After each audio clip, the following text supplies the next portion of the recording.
أعوذ بالله من الشيطان الرجيم بسم الله الرحمن الرحيم السلام عليكم ورحمة الله وبركاته الحمد لله الذي نحمده ونستعينه ونستغفره ونعوذ بالله من شرور أنفسنا ومن سيئات أعمالنا من يهده الله فلا مضل له ومن يضلل فلا هادي له أشهد أن لا إله إلا الله وأشهد أن محمدا عبده ورسوله لا نبي بعده وقال الله سبحانه وتعالى في القرآن العظيم وهو أصدق القائلين أعوذ بالله من الشيطان الرجيم بسم الله الرحمن الرحيم شهر رمضان الذي أنزل فيه القرآن هدى للناس وبينات من الهدى والفرقان Sadaqallahul Azim. Bapak-bapak, ibu-ibu jamaah rahimakumullah, kembali tak henti-hentinya kita mengucapkan puji syukur kehadirat Allah Subhanahu wa taala. Oleh karena rahmat, hidayah serta taufiknya lah, sehingga kita kembali berkumpul di tempat yang barakah ini dalam rangka melaksanakan kewajiban kita selaku seorang muslim berupa salat isya secara berjamaah yang insya Allah akan dilanjutkan dengan ibadah sunnah tarawih dan witir secara berjamaah pula. Salawat serta salam tak lupa kita kirimkan kepada baginda Rasulullah Nabi Muhammad sallallahu alaihi wasallam, Nabi yang senantiasa menjadi panutan kita, menjadi suri teladan kita di dalam melaksanakan segala aktivitas sehari-hari kita.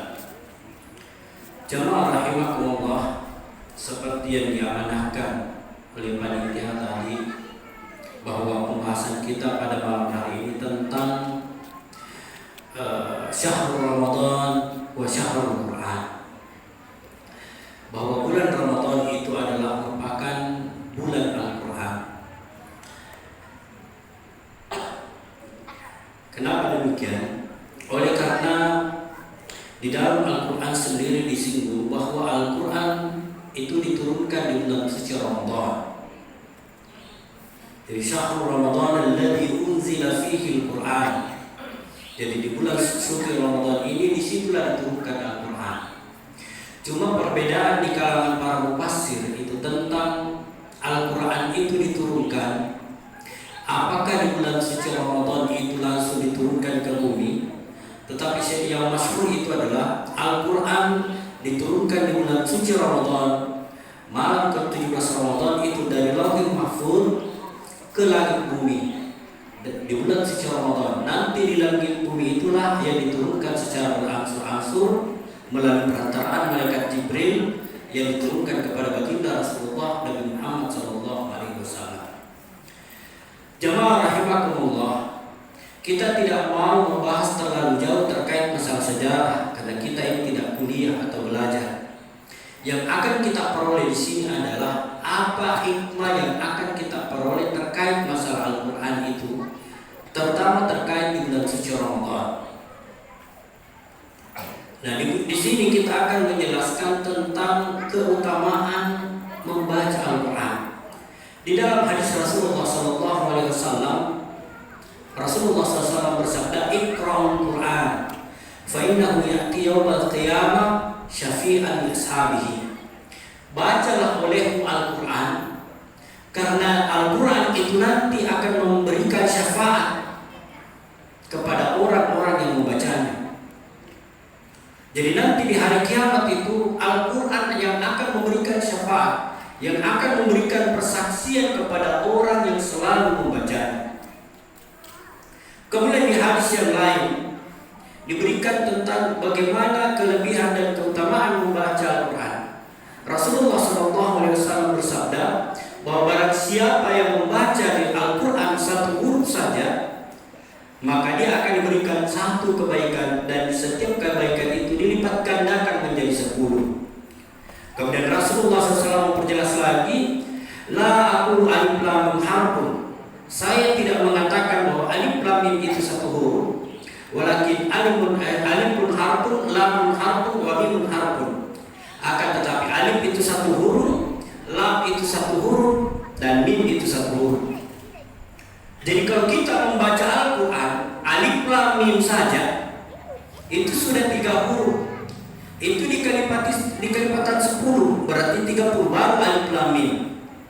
Kalau Bismillahirrahmanirrahim, jumhur mufassirin mengatakan bahwa Bismillahirrahmanirrahim itu terdiri atas 19 huruf. Nah, kalau kita membaca Bismillahirrahmanirrahim, dari hadis ini dikatakan bahwa satu huruf itu diberikan ganjaran 10 kebaikan. Berarti kalau 19 dikali 10 berarti 190 kebaikan. Begitu luar biasanya kalau kita membaca Al-Quran. Bagaimana kalau khatam 1 kali? Bagaimana kalau khatam 2 kali? Bahkan di dalam hadis yang lain disinggung tentang keutamaan membaca Al-Quran. Barang siapa yang membaca Al-Quran di dalam salat, maka satu huruf itu akan bernilai 100 kebaikan. Jadi kalau dalam salat itu satu huruf itu bernilai 100 kebaikan, 100 pahalanya.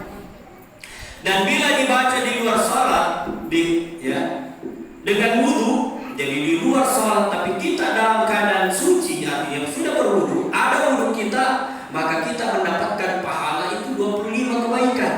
Ini satu huruf. Makanya itu seyogianya bagi anak kita, jamaah sekalian, bapak-bapak, ibu-ibu dan anak sekalian, kalau ingin mendapatkan keutamaan membaca Al-Quran, hendaknya berwudu dulu. Kemudian barang siapa yang membaca Al-Quran tanpa wudu, maka dia hanya mendapatkan 10 kebaikan. Jadi kalau ke dalam salat satu huruf itu kita mendapatkan 100, di luar salat dengan wudu kita mendapatkan 25. Dan kalau di luar salat tanpa wudu, maka kita hanya mendapatkan 10 kebaikan. Jamaah rahimakumullah. Nah, oleh itu perbanyaklah membaca Al-Quran. Anda mengatakan, Ustaz, tidak ada kesempatan membaca Al-Quran. Saya sibuk dengan aktivitasku. Mungkin yang tukang ojek sibuk dengan muatannya, mungkin yang di pasar sibuk dengan melayani pembeli. Begitu juga dengan pekerjaan-pekerjaan yang lain. Di sini tidak dikatakan tamat. Perbanyak membaca Al-Quran. Perbanyak membaca. Kalau misalnya di dalam aktivitas kita kurang waktu kita untuk memegang Al-Quran, setidaknya bacalah apa yang kita hafal. Bacalah apa yang kita hafal. Kalau tidak ada surat-surat yang pendek-pendek saja kita hafal. Minimal Al-Fatihah, DPK dia hafal Al-Fatihah. Namun di Bismillahirrahmanirrahim. Bismillahirrahmanirrahim. Bismillahirrahmanirrahim. Bayangkan Bismillahirrahmanirrahim saja. Berapa kebaikan yang kita peroleh? Kalau di dalam salat membaca Bismillahirrahmanirrahim 19 dikali 100 1900. Ini baru Bismillahirrahmanirrahim. Bagaimana kalau misalnya kita salat berjamaah, nah imamnya panjang bacaannya, begitu banyak pahala yang kita peroleh. Cuma sebahagian saudara kita, kalau tahu di masjid itu imamnya panjang bacaannya, lari. Itu kalau kita kurang memahami tentang nilai-nilai kebaikan daripada salat itu. Ada mentong pergi diteliti di masjid-masjidnya mana panjang bacaannya. Nah, hindari. Kalau perlu di mana ada masjid yang kilat khusus. Kalau andai kan ada Bismillahirrahmanirrahim, sudah Al-Fatihah langsung alif lam mim Allahu akbar, baru alif lam mim Allahu akbar. Pernah ada kasus? Pernah. Waktu saya sekolah dulu. Tapi kita di asrama. Ini sebentar kita sholat. Setelah baca Al-Fatihah itu teman baca Bismillahirrahmanirrahim, Yasin, Allahu akbar. Tegang dulu, tidak ada yang bicara tapi sami Allahu liman hamidah. Meledak ketawa kita. Pertanyaannya di mana letak salahnya? Dari situ kan ada salah, cuma ganjil. Kita terlalu kikir membaca Al-Quran. Jadi kalau kita ingin dalam keadaan tenang, ya, di dalam sholat, hendaknya kita memperbanyak bacaan kita. Tapi untuk menjadi imam, kita harus memahami psikologi jemaah. Jamaah itu beragam. Di belakang kita itu ada anak muda yang kuat. Di belakang kita ada orang tua. Di belakang kita ada mungkin orang masih kuat, muda, tapi ada aktivitasnya di luar. Cuma dia mengejar pahala jamaah. Sehingga kalau kita jadi imam, jangan juga terlalu panjang karena mau dibilang panjang bacaannya dan sebagainya. Yang standar-standar lah. Tidak perlu juga terlalu dilakukan itu bacaan. Tidak perlu terlalu. Kalau kita mau merujuk kepada bagaimana orang di Timur Tengah, terutama di Haramain, mereka itu tidak terlalu melakukan baca. Bukan berarti tidak boleh bagus. Cuma supaya kita agak lama berdiri dan agak banyak bacaan yang kita baca.